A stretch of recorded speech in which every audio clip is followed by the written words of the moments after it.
Semana começando e o Gazeta Esportiva no ar com tudo que aconteceu no final de semana. Boa noite, Celso Cardoso. Boa noite, Michele Janela. Boa noite, Flávio Prado. Boa noite, Michele Janela. Muito bem, olha, vamos para um break rapidinho. Já já a gente volta para te explicar o que está acontecendo com o São Paulo. Tem a repercussão do derby de sábado, parece que o Abel Ferreira está perdendo a mão lá no Palmeiras, né?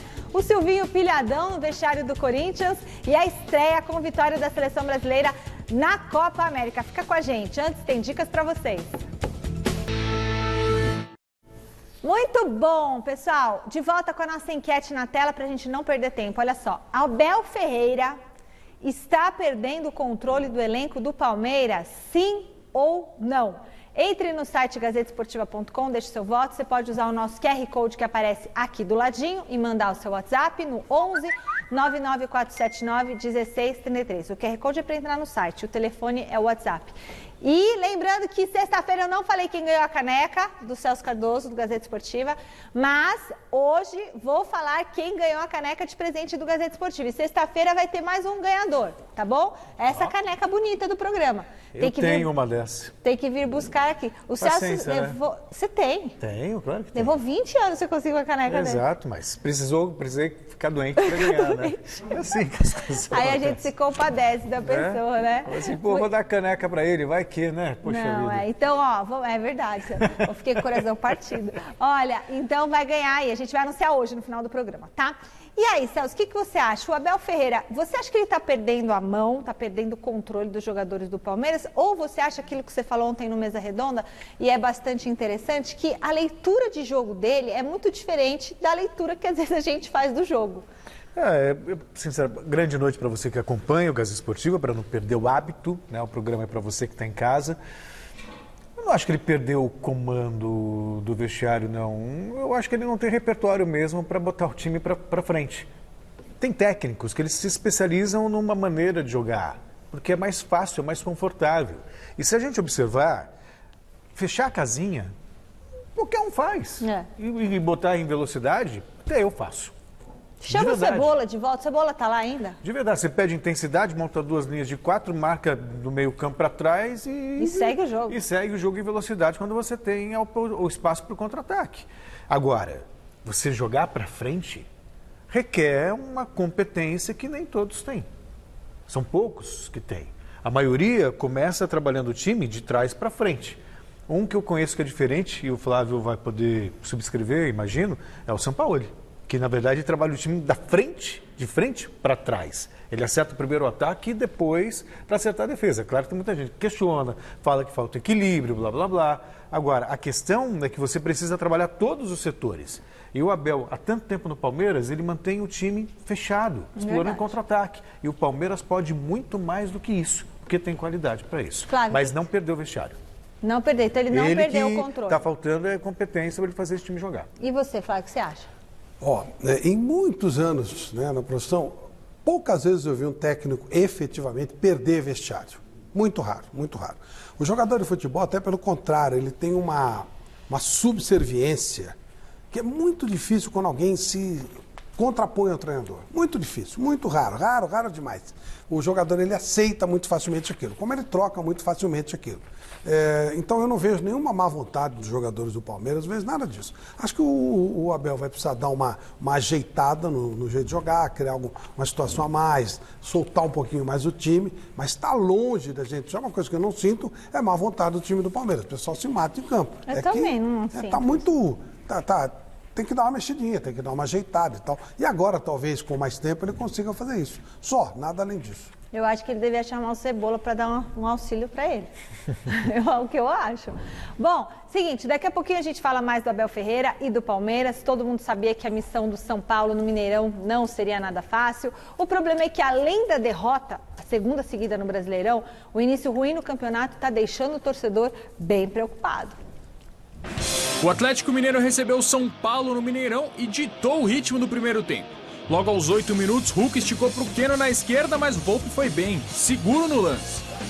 E não demorou muito para o Galo abrir o placar não, hein? Hulk arrancou do meio do campo, deixou 2 na saudade e serviu Johan, que, de prima, mandou rasteirinha para o Jair fazer 1-0. Beijo santo, Cuca, pode beijar. O O tricolor tentou responder com Rigoni. O argentino recebeu do lado direito, cortou para o meio e não. Tava tão difícil das equipes criarem uma chance clara de gol que esse chute do Arana, sim, esse aí mesmo, tá nos melhores momentos. Pois é. Teve chute do Rigoni também. E pra fora. No final ficou por isso mesmo. Atlético Mineiro 1, São Paulo 0 e a segunda derrota seguida do tricolor no Brasileirão. Pois é, né? Falta de a gente tem que acertar o avaliar sob 2 pontos de vista. Primeiro, que vai ser difícil para qualquer um jogar contra o Atlético Mineiro lá. O Flamengo corre risco de Menos perder. por Fortaleza. O Fortaleza é o caso à parte. Aliás, é o líder do campeonato. Um baile no Atlético. 100% de aproveitamento Fortaleza e Atlético Paranaense. Mas, de qualquer maneira, pelo menos a lógica aponta que Palmeiras vai ter problema lá, Flamengo vai ter problema lá, o Atlético é muito forte. Então, não vejo porque tanto catastrofismo do São Paulino por ter perdido para o Atlético Mineiro. O Atlético Mas Mineiro o desempenho, é melhor que o o São futebol, Paulo. o chute a gol. Aí está o detalhe. O que chama a atenção é a maneira como você perde. O São Paulo está perdendo, mostrando uma falta de criatividade muito grande. Então o torcedor se ilude, ganhou o Campeonato Paulista, agora vai ganhar tudo. Não é assim, o nível do Campeonato Paulista é outro. Já vimos times que ganharam os regionais e foram rebaixados. Quase sempre os 4 rebaixados ganharam o Campeonato Regional. Pois é, quer dizer, então não é referência. Valeu para o torcedor comemorar, para acabar com essa coisa de que, não ganha título há tanto tempo. Mas hoje o Paulista é um título simbólico. Agora, dizer daí que o São Paulo vai ser campeão brasileiro, pode até acontecer, mas seria uma grande surpresa. O São Paulo, para mim, está longe de ser o maior favorito ou estar entre os principais favoritos. O problema não é perder do Atlético, aquilo que o Celso falou é verdade. O São Paulo não chutou uma bola no gol. Primeira vez desde que o Crespo chegou. Isso quer dizer o seguinte, trocando em miúdos, aquele barbudo lá, o Everson, se ele tivesse descido para tomar um café, ficado lá embaixo, dentro do jornal, era o mesmo resultado. Não foi uma bola no gol. 7,32 por 2,44. Nenhuma bola. Nenhuma. Olha. Zero. Ele podia ter saído, né? Podia. Depois vem na estatística, o São Paulo finalizou tantas vezes. Mas não finalizou. Nenhuma no gol. Onde tinha que finalizar? Zero. Aí, vamos lá. O melhor jogador de São Paulo nesse começo de campeonato tem sido o Rigoni, que está longe de ser um jogador espetacular, um jogador médio, bem médio, e acabou de chegar. Então, ele acabou, não foi? Acabou de chegar e jogador médio. O que significa o seguinte: primeiro, São Paulo cometeu um grave erro, e eu falo tranquilo que falei isso durante o momento. Um grave erro de estourar o time por causa do Campeonato Paulista. Estourou as principais peças. O São Paulo depende de criatividade de 2 jogadores, Daniel Alves e Benítez. Que estão fora. Os 2 estão machucados, criatividade zero. Não chuta, não cria, não joga. E aí, gente, não faz gols. 3 jogos, São Paulo não faz gol nenhum. E Campeonato Paulista é uma grande ilusão, bem grande. Agora, o Atlético Mineiro também me decepciona. Um time como esse aí, vale o mesmo comentário do Celso para o Abel Ferreira. Fechado e contra-ataque. Com esse elenco não dá para fazer só isso, não. Bom, vamos agora lá para o CCT da Barra Funda com o Garrafa. Tá na hora do São Paulo acordar, hein, Garrafa? Esses pontos perdidos agora, esse comecinho, vão fazer uma falta lá na frente. Boa noite para você.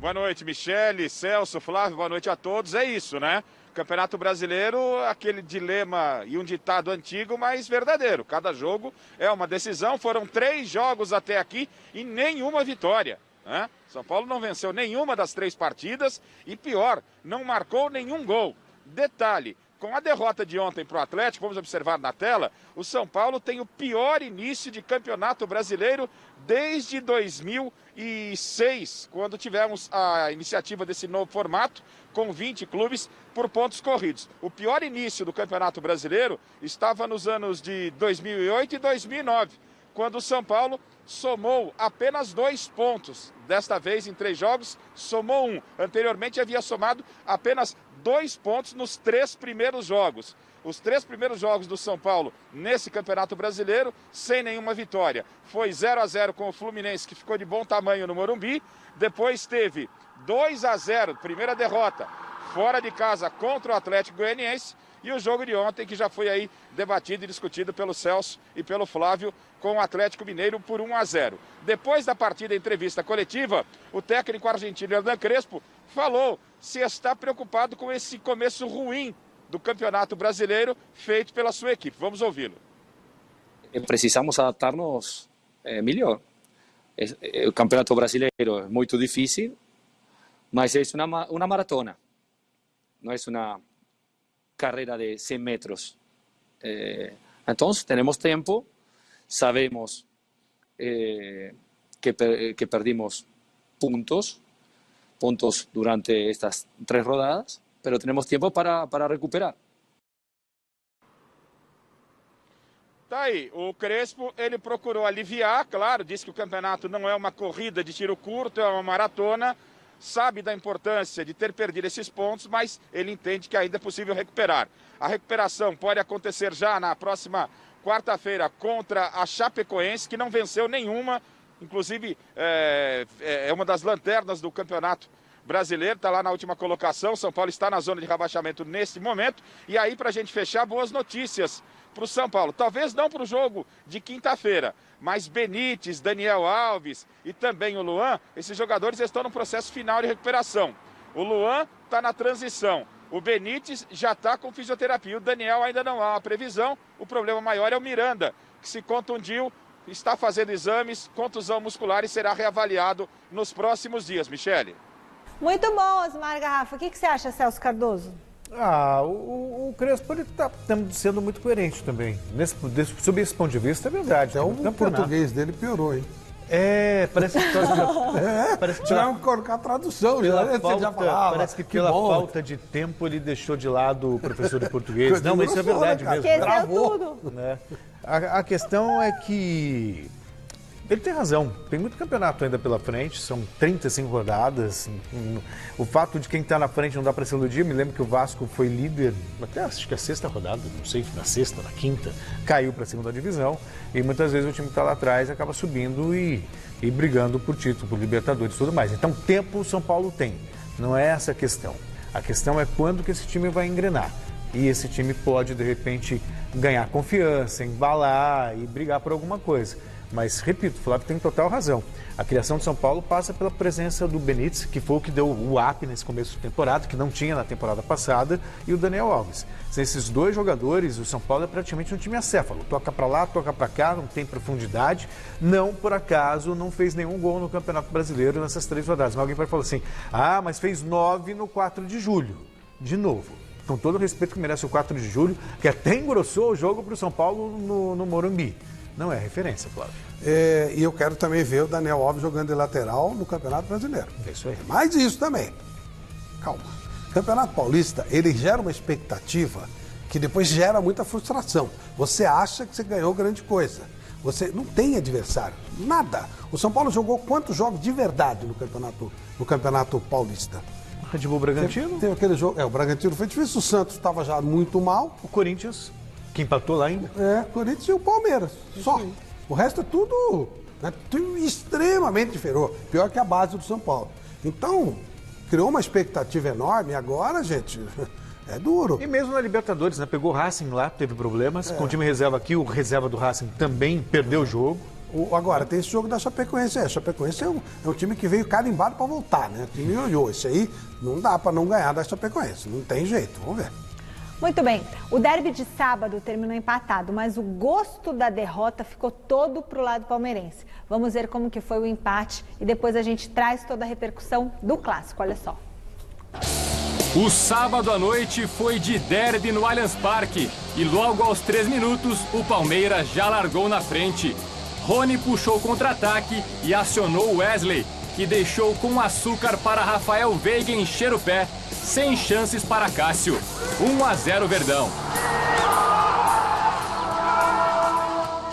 Pressionado, o Corinthians reagiu e chegou com Mosquito e Matheus Vital, mas Jailson foi buscar. No começo do segundo tempo, ótima jogada coletiva do Timão, que terminou com um passe de Mosquito e o gol do volante Gabriel. Lei do ex na Barra Funda, 1-1. Tem que respeitar. Aqui é nós que tem que respeitar.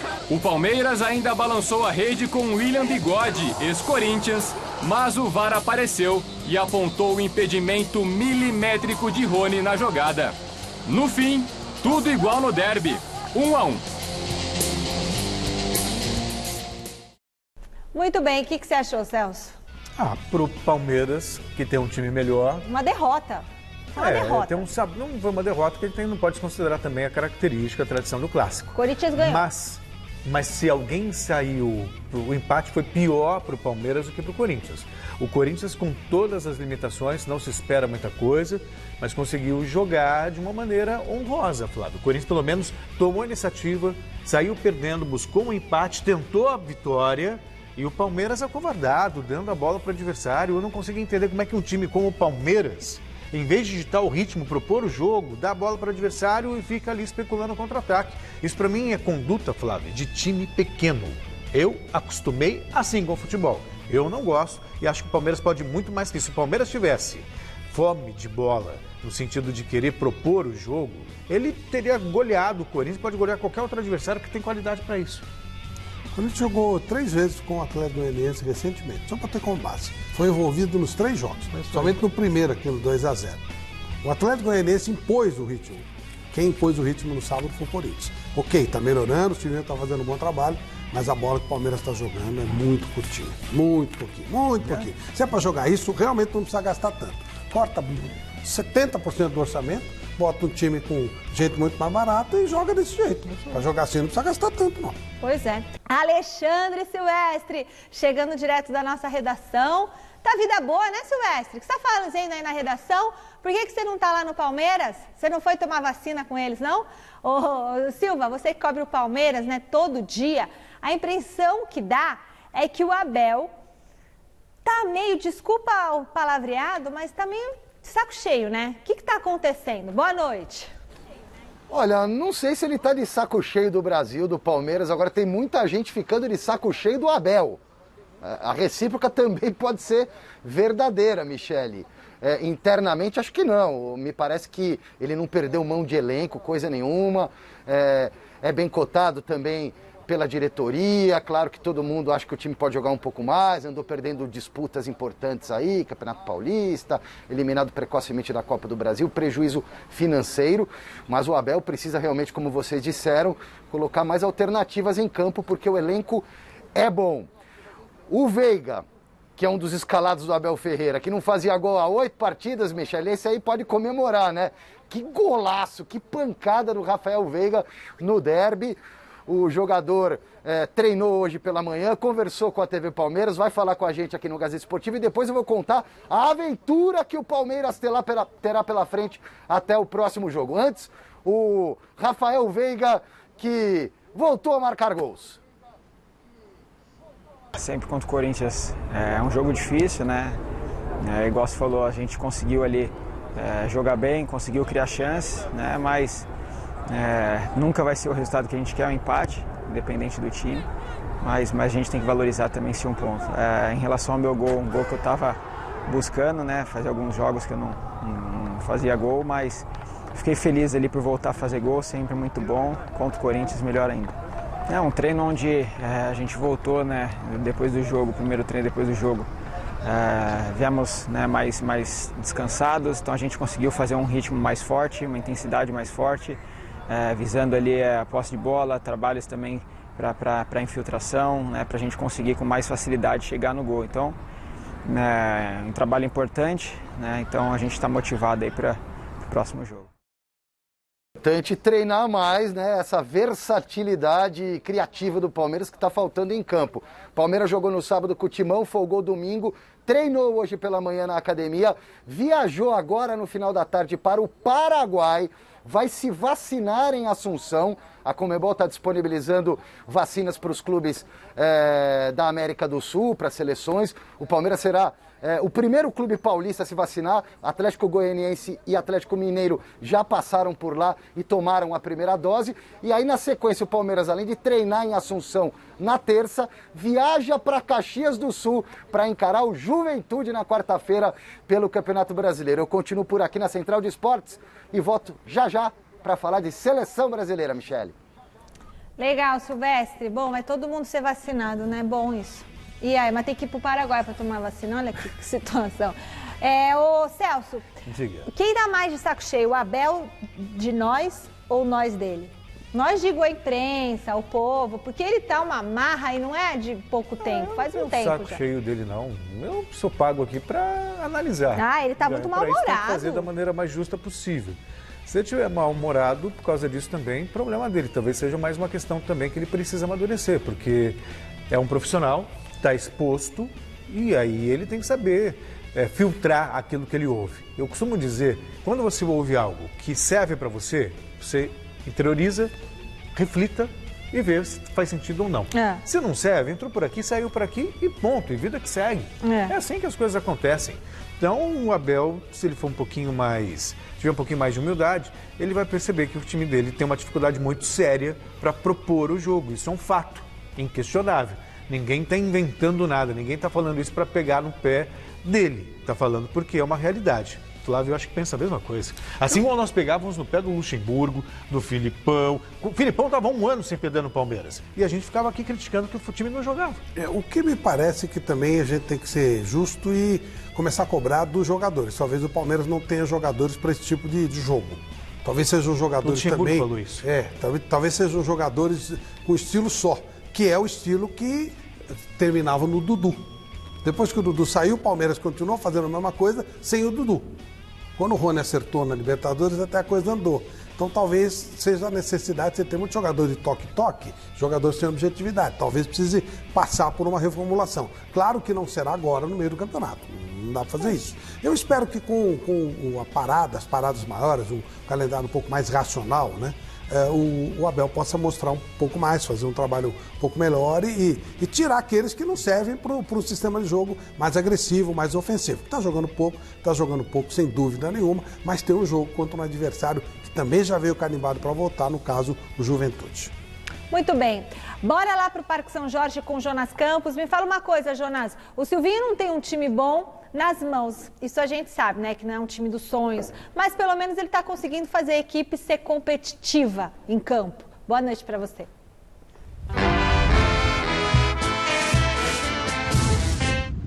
É isso, Michele. Boa noite para você, para o Flávio, para o Celso, para todo mundo que acompanha o nosso Gazeta Esportiva. 3 jogos já sem perder, né, Mi? O Corinthians está sim evoluindo, defensivamente mais sólido. O ataque é um problema dos últimos anos. Aos poucos o Silvinho vai tentando melhorar, mas o empate, né, contra o Palmeiras na casa do rival no Allianz Parque definitivamente caiu bem aqui para a galera do Parque São Jorge. Até o Melchior aqui da nossa equipe corintiano me confessou que abriu uma champanhe para comemorar esse empate contra o rival Palmeiras diante da fase que o Corinthians atravessa na temporada, mas tem evolução sim.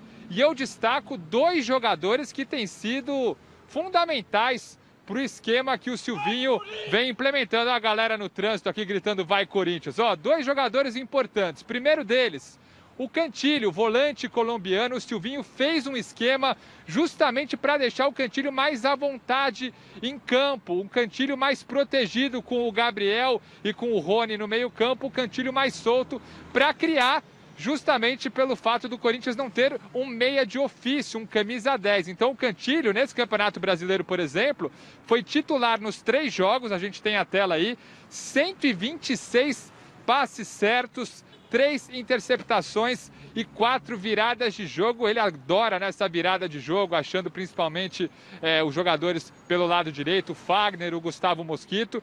E falando no Mosquito, é outro cara que vem sendo fundamental, uma válvula de escape aí para esse Corinthians que ainda deve muito ofensivamente, mas o Mosquito tem dado conta do recado, às vezes mais pelo centro, mas principalmente ali pela ponta direita. E isso não é só de agora no Brasileiro, não, é da temporada. O Mosquito tem 19 partidas disputadas na temporada 2021, 4 gols marcados, uma assistência agora no clássico contra o Palmeiras para o gol marcado pelo volante Gabriel e 3 pênaltis sofridos. Tem sido um jogador importante, tanto o Mosquito quanto o Cantillo. O Silvinho aos poucos dando uma cara para esse time e como já virou tradição aqui no Gazeta Esportiva, né, Michele?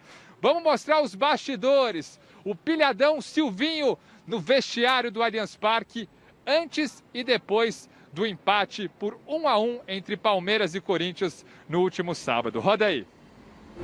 É detalhe, esse jogo é de detalhe. Força, valente, junto, organizado. Vambora, moçada. Esse é o nosso jogo. Essa é a nossa hora. É o nosso crescimento, é o nosso caminho.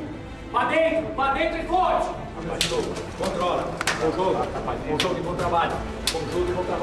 Bom jogo, vamos, Tchê. Bora.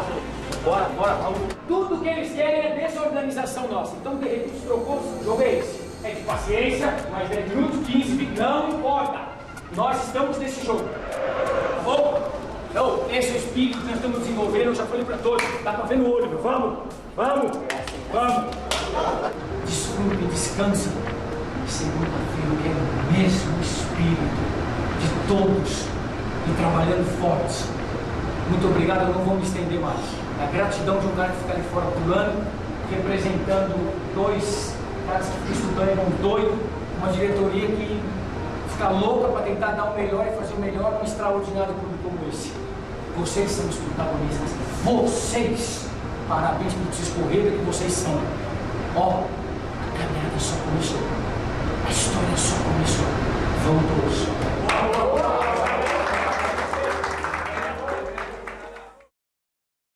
O Silvinho, ele tem um jeito dele de se conectar com o jogador, né? E é um discurso meio inflamado, meio dramático, isso faz parte do futebol.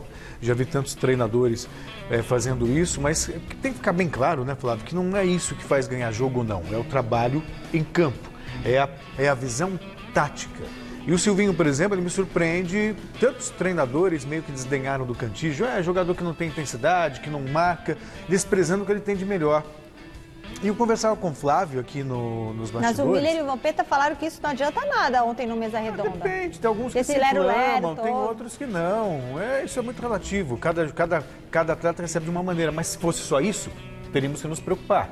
Mas o Silvinho tem visão de jogo, por exemplo. Então me chama a atenção o Cantígio, estava conversando com o Flávio aqui nos bastidores, eu não me lembro, já vi saída de bola com o zagueiro, com os volantes, mas o Silvinho, ele fez o cara que vai fazer a armação ficar atrás de 2 volantes, protegido, sabe? E é o cara que mais acerta passe, como trouxe aí os números do Jonas. Então, saber identificar no grupo quem é o jogador com capacidade para fazer armação, dar profundidade para o time, e o Cantígio está aí, para mim, um dos principais jogadores ao lado do Mosquito, que tem as suas limitações, mas ele é bem assertivo, ele parte para cima e está numa fase muito boa, porque está confiante, Flávio. Tudo muito novo, muito cedo. O Corinthians, quando pegar time mais fraco, vai ter que propor completamente o jogo, aí a gente vai ver o que vai acontecer. Enquanto o Palmeiras ele era franco atirador, hoje o Corinthians é muito inferior ao Palmeiras, então quando ele consegue um empate é um bom resultado, e mais que isso, ele jogou mais que o Palmeiras. O Silvinho é UEFA Pro, e aí o cara tem todo o conhecimento teórico, ele tem a prática de ter sido um grande jogador de seleção brasileira, jogador de Barcelona, não é um jogador qualquer, trabalhou com os caras mais estudiosos, inclusive o Mantini, que está reformulando a seleção italiana, quer dizer, ele conhece futebol. Agora, vai precisar de respaldo, vai ter dificuldades, a mão de obra é pobre. Ele está fazendo o que ele pode fazer nesse primeiro momento e felizmente deu certo no sábado. Aguardemos um pouco mais. E o jogador, com relação a essa coisa de motivação, cada vez mais o jogador está se sentindo mais cobrado. Existe uma coisa muito forte, uma exigência. A rede social, ela criou uma série de jogadores. É isso aí. Jogadores. Todo mundo é juiz. Um tribunal. O cara tem um perfilzinho sem vergonha, ele já é juiz, né? E esses julgamentos, eles são muito levados a sério pelos jogadores. Demais. Por isso que eles pagam muito bem assessores de imprensa para fazer triagem, tomar todo o cuidado do mundo. Tem um medo horroroso de rede social. Eu diria a eles para ter menos medo de robozinhos, de anônimos, de não sei o quê, vá pro inferno. Mas, enfim, isso faz muita influência para eles. E, às vezes, uma motivação extra, que não era necessário na época do Miller e do Vampeta, porque, primeiro, eles eram jogadores já mais tarimbados pela Várzea e tal, e não tinha uma rede social tão forte, talvez hoje seja mais necessário esse tipo de afago de um técnico de futebol. Eu acho também importante, pensando que hoje a gente vive numa era de WhatsApp, de jogadores muito conectados com isso aqui, de todo mundo, na verdade, muito conectado com o celular, né? Você precisa, em algum momento, pegar o foco do atleta e colocar num determinado momento e falar, agora você está aqui. É inútil. É isso. 90% que vem não serve para nada. É isso que você precisa saber fazer. No final de semana, o Santos vacilou em casa e só ficou no empate sem gols contra o Juventude. E para a sequência do Brasileirão, o Diniz vai ter um velho conhecido integrado à equipe. É o Lucas Mussetti, ele conta tudo do Peixe pra gente. Boa noite, Michele. Boa noite para todo mundo que acompanha o Gazeta Esportiva. O Santos está muito perto de anunciar Camacho, que estava no Corinthians, por reforço até o final de 2022. A negociação avançou muito nos últimos dias, tanto é que Camacho ficou fora do clássico contra o Palmeiras e só falta a rescisão do contrato com o Timão. O Corinthians libera Camacho, deixa de pagar os salários até dezembro de 2022 e repassa ele ao Santos a pedido do técnico Fernando Diniz. Camacho até foi titular no começo dessa trajetória do Silvinho, mas não empolgou tanto. Ele mesmo foi quem pediu para sair para reencontrar Diniz. E aí o Corinthians libera, já que não é um jogador indispensável e existe sim uma economia financeira por mês. Essa será a 4ª passagem de Camacho por um clube dirigido por Diniz. Isso começou lá no Osasco Audax, quando eles foram vice-campeões paulistas em 2016. A parceria continuou no Guaratinguetá, no Atlético Paranaense. E agora ele deve ser anunciado ainda nesta semana como o 5º reforço do Santos. Antes de Camacho chegaram Danilo Boza, o zagueiro, o lateral esquerdo Moraes, o volante Vinícius Anocelo e o meio-atacante Marcos Guilherme. Camacho, primeiro ou segundo volante, 31 anos, chegando ao Santos a pedido do Fernando Diniz. É isso, Michele, um beijo pra você e bom final de programa a todos. Obrigada, Lucas Mussetti. O que você acha? O Camacho vai dar certo? Eu acho. O Camacho, pra mim, é um jogador subestimado. As pessoas gostam de brucutu. E o Camacho trata bem a bola. E o Fernando Diniz o quer justamente por isso. No Audax ele começava todas as jogadas, assim como é o Cantígio hoje no Corinthians. Claro que muitos anos passaram de quando ele estourou lá no Audax. Mas pra mim é um jogador importante. O Fernando Diniz vai fazer ele jogar. É jogador de confiança. Eu acho que vai dar certo, sim. É um jogador lento, né? Isso é um problema, mas ele tem muita habilidade. Se alguém pode tirar tudo dele, esse alguém é o Fernando Diniz. Não tem. Agora estão falando muito que o Marinho pode ir embora, né? Pois é. Proposta de 20 milhões de reais. 20 milhões de reais, se sou eu, embrulho para presente. Põe um lacinho vermelho. Opa! O Marinho é o melhor jogador do Santos. Mas o Santos tá duro e, cara, 20 milhões... E faz tempo que o Marinho não joga, né? Também, né? Ontem teve estreia da Seleção Brasileira na Copa América e o resultado só confirmou o super favoritismo do Brasil. Na abertura da Copa América, o Brasil recebeu a Venezuela em Brasília e não teve dificuldades para construir a vitória. O zagueiro Marquinhos abriu o placar. Na segunda etapa, Danilo sofreu pênalti. Neymar foi para a cobrança e só deslocou o goleiro adversário. 2-0. Já no final do jogo, o Gabigol fechou a conta, depois de completar o cruzamento do próprio Neymar. Brasil 3, Venezuela 0.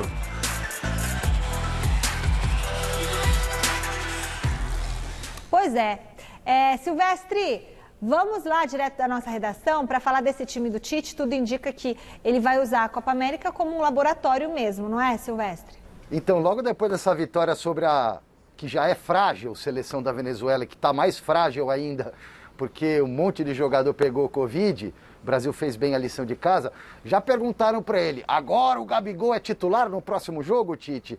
E aí a gente tem uma resposta do Tite que fala um pouquinho do que ele pensa a respeito da Copa América nas entrelinhas, né? O Brasil já ganhou a Copa América na última edição, o foco mesmo é Copa do Mundo, tem que preparar novas alternativas, e o Tite deve usar essa competição, claro, quer ser campeão, botar mais um título no peito, mais um diploma na parede, que seja.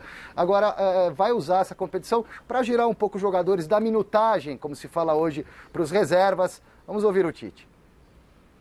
Nós temos todas as opções, temos variado, feito combinações e está dentro dessa mesma linha de raciocínio. Acho que as perguntas elas modificam e a resposta ela acaba sendo a mesma, né? De manter uma estrutura e de dar oportunidades aos atletas, fazendo por vezes combinações, duplas de ataque, duplas de externos. Hoje, por exemplo, o Richard jogou por dentro, contra o Paraguai ele jogou de externo por fora. Então a gente vai fazendo essas combinações e essas estruturas para a equipe. Números do Tite, muito bons à frente da seleção brasileira, 119 gols marcados pela seleção que ele comanda desde que assumiu o posto de técnico do Brasil. Sofreu apenas 19 gols, ou seja, tem um saldo de 100 gols ao todo, contando jogos oficiais, amistosos, etc. e tal, aproveitamento de 80%, 41 vitórias em 55 jogos, 10 empates, apenas 4 derrotinhas, uma delas crucial na Copa do Mundo para a Bélgica, que talvez seja aquela que tem mais peso, talvez não é a que tem mais peso realmente. E dos 55 jogos disputados, o Brasil não sofreu gol em 39. Há que se considerar também que muitos adversários são frágeis, como a Venezuela. Mas é um dado muito interessante, muito importante para o técnico Tite. O próximo jogo do Brasil é quinta-feira no Newton Santos, no Engenhão, no Rio de Janeiro, contra o Peru, quinta-feira, 9 da noite. E só um pitacozinho aqui sobre seleção olímpica, que tem a ver com o noticiário do Palmeiras também. O Palmeiras não deve liberar o Everton, que é o terceiro goleiro da seleção principal e que certamente será convocada para a seleção olímpica na próxima quinta-feira pelo treinador André Jardine. O Everton já foi campeão olímpico, o Palmeiras não quer liberar o Everton, não é data FIFA para Jogos Olímpicos. O Verdão vai ter um prejuízo grande porque perderá o Everton em 8, 9 rodadas do Campeonato Brasileiro e não quer perder o Everton também para mata-mata de Libertadores, Michele. Valeu, Alexandre Silvestre. É complicado, né, ficar sem um jogador mesmo. Essa história, né? O PSG também não vai liberar o Neymar, não. Mas não tem que tá liberar. Louco. Não tem por maluco. quê? Vai perder 8, 9 rodadas, o jogador que custa uma fortuna para você, teu titular para Mas não é brincar de obrigado? Olimpíada. Não é obrigado? Não, não é obrigado. A FIFA já liberou. Até porque os Jogos Olímpicos... os Jogos Olímpicos. Copa América Jogos é Olímpicos. obrigado. Não, Copa América Copa América tudo bem. Entendeu? E sobre a seleção, Copa América, não sei o que penso, Flávio, eu acho um nível técnico muito baixo também. Sim. Sabe? O Tite transformou a seleção brasileira, num nível muito acima das outras seleções. Não era assim. Lembra que quando o Tite assumiu, o Brasil era sexto da chave fora dele. da zona de E classificação. Copa América, tem muita conversa mole, mas o Brasil não ganhava. A primeira vez que ele ganhou fora do Brasil foi em 97. Agora, nessa última geração, e a partir do Tite, ficou essa babinha e é realmente uma baba. O Brasil deve ganhar com extrema facilidade, não sei que aconteça algum acidente de percurso. Mas o Brasil deveria estar disputando a Euro, né? Porque aí ele ia ter teste dos seus verdadeiros adversários do Mundial. Duas coisas. Primeiro, quero perguntar se vocês acham que o Neymar vai... Foi tema da nossa reunião hoje, né? Se o Neymar passa o Pelé antes da Copa do Mundo, né? Que está chegando ali perto. Agora, tem outra coisa. Deve Tudo bem, passar. o Neymar jogou bem, fez gol, mas aquele pênalti, ele sempre bate desse jeito, né? Mas se perde, também já iam execrar, porque ele bateu deve fraquinho. passar, viu? 10 gols nessa babaiada aí que tem pela frente, é possível. 10 gols, mas... Mas as pessoas são números. Não dá pra você dizer que Neymar foi melhor que Pelé, porque ele passou o Pelé no número de gols marcados. A média do Pelé é absolutamente imbatível por qualquer cara. Aliás, o Pelé é imbatível por qualquer cara de qualquer esporte, de qualquer época. Esquece Pelé. Mas são números. Você pega o número de jogos, mas se você fizer a média de quantos joga o jogo a média do Pelé, do Pelé fez, entendeu? Não, Pelé é outra coisa. Nem o Neymar quer saber disso aí. Ninguém, imagina. Só o débil mental pode querer comparar o Pelé com qualquer coisa. Vamos lá para o Velho Continente para falar da Eurocopa, que quase teve uma tragédia em campo no sábado. O Eriksen, principal jogador da seleção da Dinamarca, segue internado, porém em condição estável.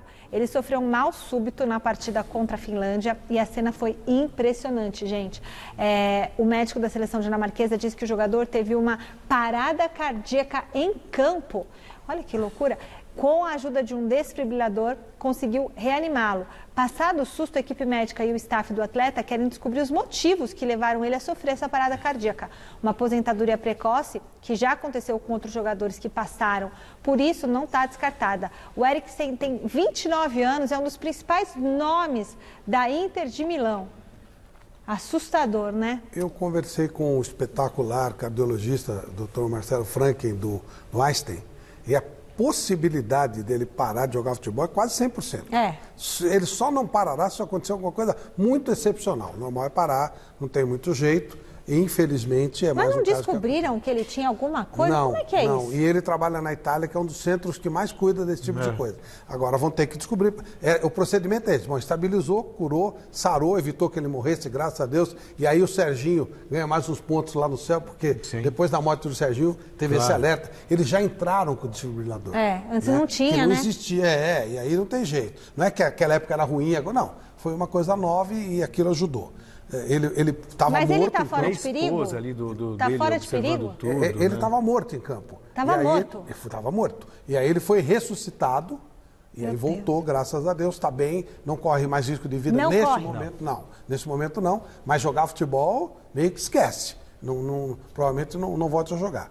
E com relação ao nível da competição, está muito bom. Que coisa impressionante. Alguns times estão jogando muita bola, a Itália jogando muita bola, a Bélgica jogando muita bola. Ontem teve um Holanda e Ucrânia sensacional. E esse jogo foi muito triste, abalou todo mundo. E a Dinamarca acabou perdendo da Finlândia, além de perder o seu principal jogador. Você vê, né, que são segundos ali preciosíssimos. Não, e você sabe, eu tô até arrepiada aqui, porque ninguém sabe o que fazer, né?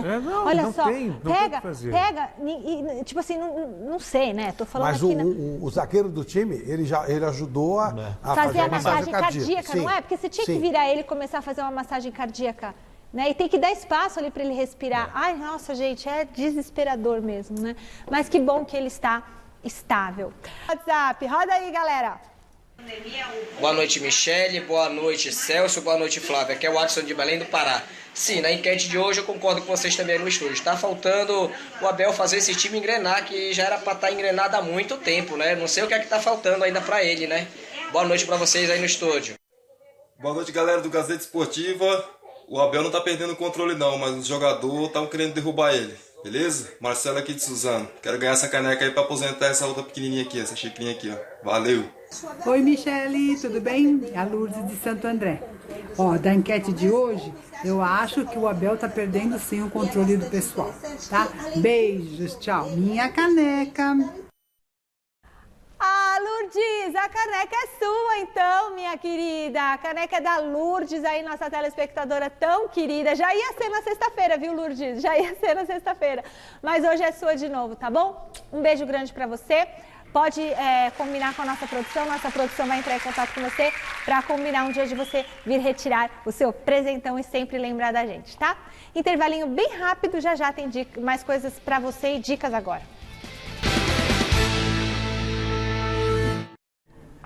Abel Ferreira está perdendo o controle do elenco do Palmeiras? A maioria respondeu que sim. 66% dos votos. Olha, gente, alguma coisa está acontecendo. Não sei se é isso. Acabou, galera. Obrigada, Celso. Obrigada, Flávia. Amanhã tem mais. Beijo. Tchau. Tchau. Um abraço.